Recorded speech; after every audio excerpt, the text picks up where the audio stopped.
So Sebastian from HOPR is going to talk to us about privacy and security. So I think that will be the last talk of the day, which is a really interesting topic and important topic at this stage of where we are in the industry. Cool. So yeah, thanks for the intro, and thanks for having me here for the last 5 minutes of this wonderful venue here. Before I talk about HOPR, I want to talk about an issue that I find increasingly bothersome. Who here is running a validator and is staking on ETH2, some testnet, knows the beacon chain, everything goes? We have a few? Good. Okay. So what actually happens when you run a validator on any of these networks? You're basically doing fundamentally two things. There's a bit more, but at the core of it, it's two things. You are signing attestations. So basically, you provide this check mark under a block that somebody else produced. And it happens pretty frequently, right? So once per epoch, you get to be an attester. And the second thing you do is that you get to produce blocks, right? So you are actually creating this block, and you get to make some larger rewards for that. And it includes the transaction fees. Yeah, so that's like in a nutshell what happens on ETH2. And one interesting issue that we see in ETH2, but actually this issue is not just limited to ETH2, is that there's no privacy on a transport level. So what does that mean? We always talk about blockchains and pub keys and transactions and stuff, but actually it's a peer-to-peer network. That means your IP address can be linked to a public key. And we've actually shown, unfortunately I didn't have time to prepare the slides here, but if you check out our Medium, you see the full report there. We've been successfully able to demonstrate that you can practically link your pub key to an IP address. So we had a modified Lighthouse node that was collecting attestations, seeing from which IP that came from. And even though we had a pretty trivial implementation, it was possible to reliably link a pub key to an IP address. You might ask, okay, so what, right?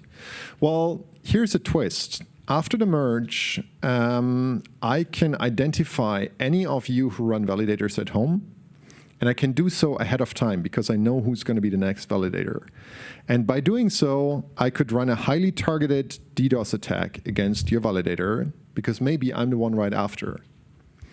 And that means there's economic incentives to take down a validator node. And that's known for a long time, right? That you can take down nodes. And people focus on single secret leader election to make that better. But unfortunately, there is no solution right now that works for home stakers. And that's something that I would like to raise awareness for, that either we in the Ethereum space embrace home stakers and we really think about solutions, or we say, you know, there's solutions such as the ones that have been proposed, which are only accessible to professional stakers. We can't kind of like, you know, take this middle ground between the two as we currently do, because we put this infrastructure at risk, especially for the home stakers among us. And so the last topic that I would like to propose is to talk seriously about transport-level privacy solutions. And surprisingly, that's what we work on at HOPR. So what is HOPR? HOPR is a mixnet, which is something that is more private than your VPN or even Tor. How does it achieve stronger privacy guarantees? By not just relaying packets that you entrust to a VPN, but just like shown here, a node in this network is caching packets, mixing them up in other packets in the network before sending it on. And that is economically sustainable because node operators get rewarded for doing so. So they earn some tokens if they can provide a proof that they've actually forwarded the packet. So we incentivize the most fundamental atomic operation of the network. And I will leave it at that and take some more questions if there are any. Thank you so much, Sebastian. Any question? One question in the back.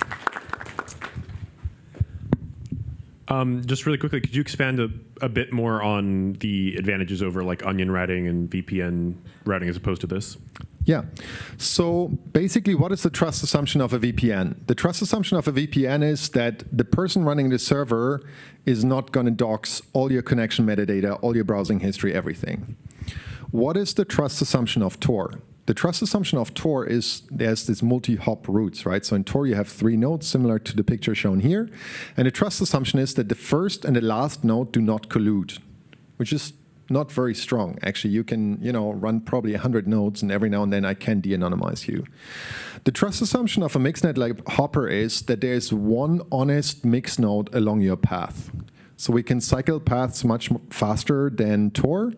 And due to these packets looking indistinguishable from one another, you have these very strong privacy guarantees. All right, one more question, and then the last question before we wrap up. Hey, can you expand a little bit about like the economics? Like who is paying? Like who is the other side of the... Yeah, so on the protocol layer, which we implement, the sender is paying.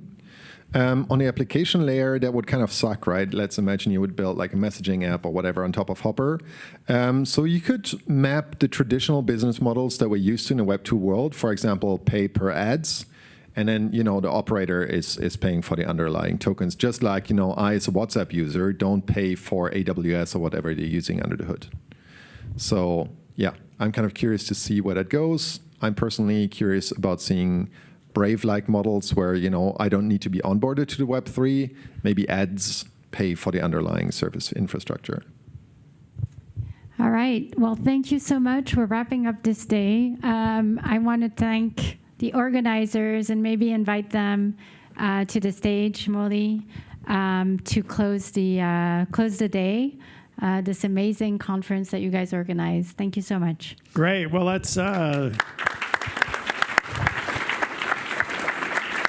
It's been a long day after a long day, so let's make this quick. So it's been a great program because of all of you and all of the rest of you who left but were here and made it fun. All the great speakers, great participants.